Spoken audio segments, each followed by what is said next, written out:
Hello there. If you haven't seen it yet, FaMe is a short film tackling several important issues in regards to social media celebrity culture and in particular the YouTube community, and I highly recommend you check it out before watching this, as this video will include lots of spoilers in regards to the film. So what is this? Well, myself and a small team of people have been working away on the film for around 5 months now, and we didn't think that 22 minutes was quite long enough to tackle the very important issue of abuse on social media. So we sat down some of the cast and asked them to talk about it for an extra 15 minutes of fame.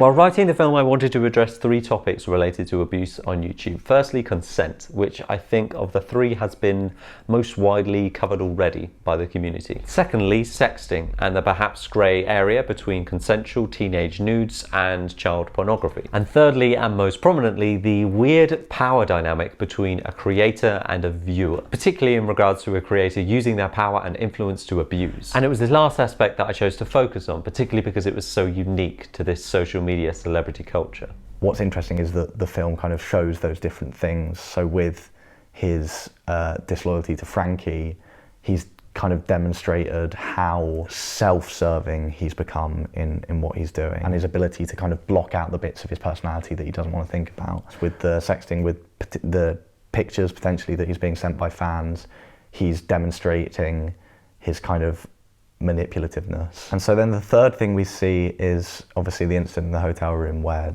Jake more or less assaults one of his fans, and I think he shows his possessiveness, he shows his manipulativeness, he shows his dishonesty, and particularly in the fallout from that, or at least the period between the incident and when the fallout actually starts to occur, he shows his ability to block out those things that are actually deeply problematic about his character, and shows his ability to hide and to some extent deny those things. It was important to me that up until the hotel room, you actually quite like Jake as a person. I think it would have been quite easy to write a character who's just evil and does an evil thing. But to me, it was far more interesting to have this ordinary, quite likable guy and see what circumstances can make him end up committing what were quite actually serious crimes, and how the fallacy of his digital life versus his personal life contributed to that. We're seeing this contrast between the persona he manages to cultivate with his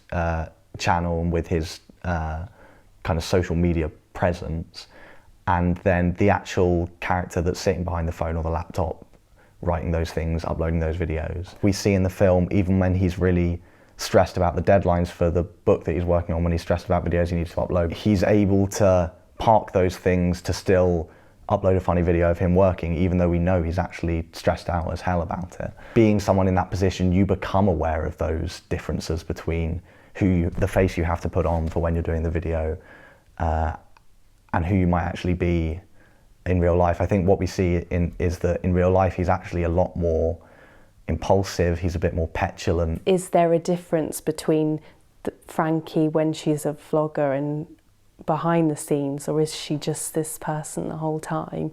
And is it sort of exhausting to be this personality that people love and want a piece of all the time? The film is really exploring the line between those 2 aspects of his character, and where one comes to override his ability to keep a handle on the other. In reality, I think the most common clashes of digital and personal life come at conventions and meetups. I thought it would be interesting to explore how one of Jake's followers, Jessica, would interact with him in a real life setting. Because from her perspective, she feels like she knows everything about Jake's life and Jake as a person. There's this strange dynamic where you feel a connection and almost a friendship, even if you've never actually met or the friendship hasn't been reciprocated. It's pretty cool. You're going to hang out with your favourite YouTuber, but I think for her it's really innocent. It's just like, oh, we're going to be friends. Like, she kind of trusts him automatically and wants to, you know,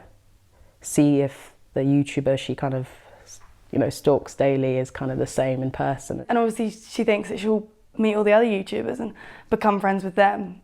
I don't think for her there's any other element to it. She just thinks that Jake's this really cool guy. I think he doesn't know how to view that for what it actually is in most cases, which is just the excitement of meeting someone you enjoy the work of or think is funny, think is interesting. And I think he can't divide in his head the distinction between his fans being interested in those things and his character and his online persona, and somehow like a deeper attraction for him, which I think is what he's reading too often into these interactions that he has with particularly his female fans. I like to think of it as a two-way mirror of sorts. You have these two sides to your personality, what you share online and then your entire life in context. An online follower will see the first and will turn up to meet you expecting to experience that. But from the point of view of the creator, that's a huge expectation to live up to. And I think the reason that so many creators burn out or experience problems is because that's quite an unhealthy situation to find yourself in. Clearly on that day, he's been feeling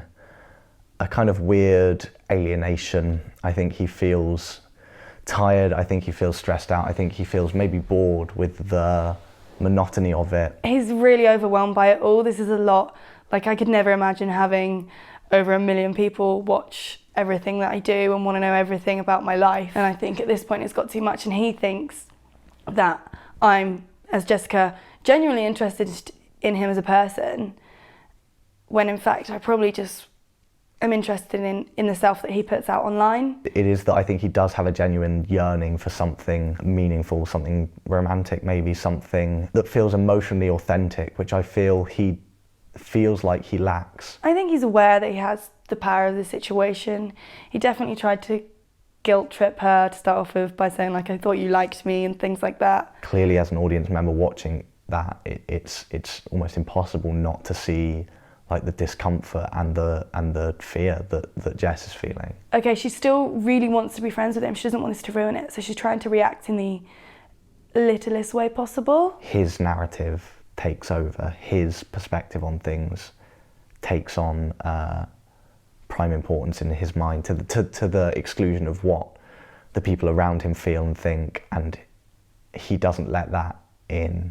Like this whole no isn't objective enough argument that people use is probably what he was thinking, that, oh, she does actually really want it, she just doesn't know what she's saying. I think the reason why the scene is rightfully so uncomfortable and so, you know, perhaps even frightening is that you see someone that is deeply insecure of the situation he's ended up in, but knows no healthy way to deal with that insecurity. It's like when I first read it, I just blamed Jake and sort of thought, well, it's obvious that he is not a very nice person, and how could people fall for that?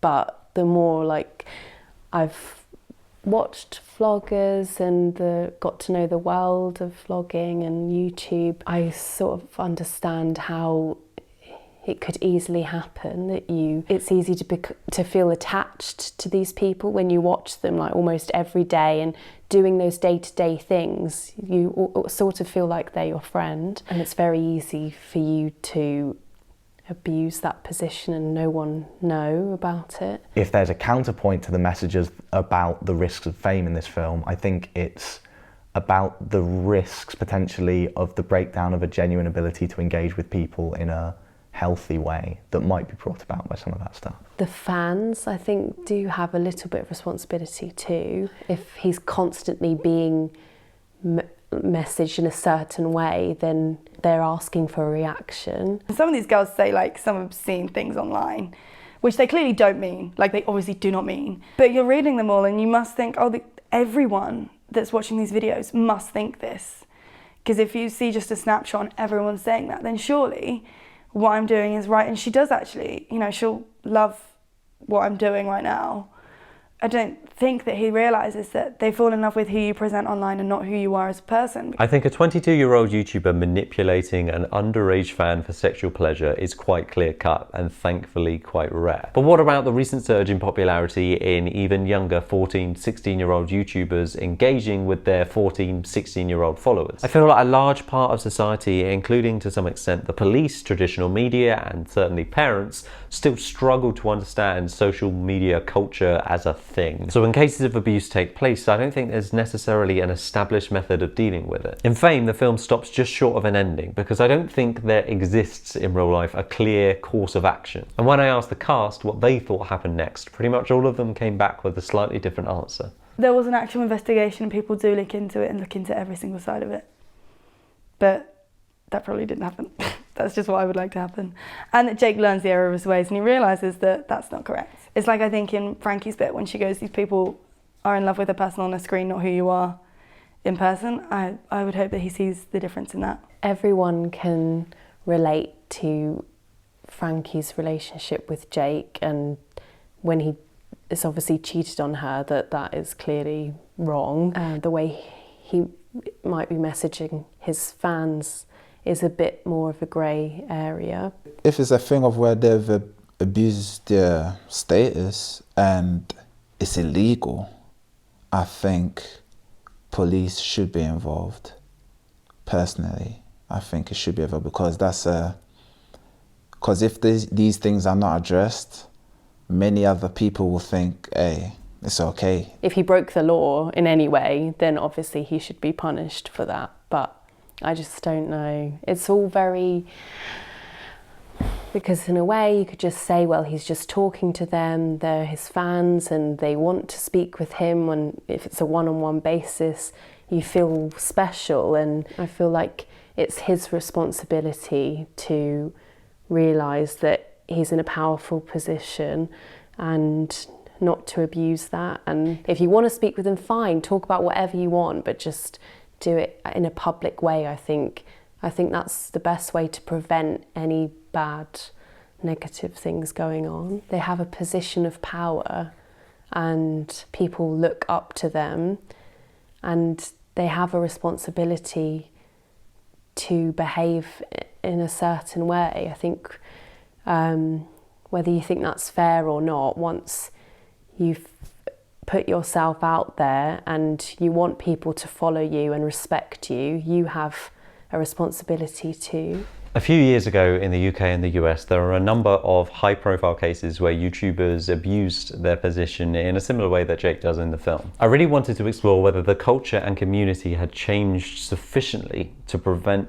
cases like that happening again in the future. Then on our second day of shooting the film in June, news broke in America that YouTuber Austin Jones had been arrested and charged with 2 counts of child pornography in relation to interactions with some of his fans. The problem with addressing a problem on YouTube and with the social media community is that by design you're not addressing one person. You're addressing a collective. So I think it's tempting to drop the problem on the company that runs the platform like YouTube, blaming them as a company and demanding that they respond to a problem with action. But a platform like YouTube can only ever be a spokesperson for change, because in reality the problems fall with a collective community using the platform, and at the moment there is no established mediator between the two. So when it comes to abuse on YouTube, I think occasionally some cases will explode across social media and perhaps reach traditional media coverage in the example of Austin Jones, but I think most of the time when cases become public, they are just patronised and labelled as drama. Because as of yet, there is no real procedure in place to deal with the victims or perpetrators of abuse like this, or in my opinion, more importantly, no procedure in place to prevent the circumstances that lead up to this kind of abuse taking place. The number of incidents that have come up in the last few years show that it's an issue that does need dealing with, and I think we should all be mature enough to recognise a problem and understand that recognising that problem is not the same as saying we don't think this person or that person or that person doesn't know where the line is. We're saying that clearly there have been issues in the past, and it's something that, like, as a community, people need to be mindful of. I'm sort of realising that this is quite common for this to happen and for people to get away with it unless there is evidence or a lot of people come forward. I read a lot about certain YouTubers where it's found out not nice stuff has happened, that they acted in an inappropriate way. Every single one of these girls said, I wish someone had come out. And I think unfortunately for Jess, she might have got a bit of a backlash. I mean, she probably did get a bit of a backlash from people, because some people just refuse to believe that the people they idolise can do anything wrong. The community itself was trying to engage with these things. You have certain YouTubers talking about their experiences with others. You get YouTubers that have been accused of things, making videos defending themselves. Some of those videos then got took down. They would put ones up later. Some kind of disappeared for a while, then came back and kind of didn't seem to thoroughly address the things that had been raised. And I think what's interesting is that in a community like YouTube, any kind of online community where you lack established mediators, or you lack a kind of process through which these things are handled, there are 1,000 different ways in which different people responded to these scandals. And I think what was interesting to see, and what I think informed how I then approached the character of Jake, was that a lot of the people within the YouTubing community are clearly themselves grappling with how to best embrace and deal with their status, the fact that people look up to them, the fact that people follow their work, that people get excited to see them, make an effort to come see them. And it was kind of a fascinating thing to see, like, a community trying to, like, discuss that stuff amongst itself.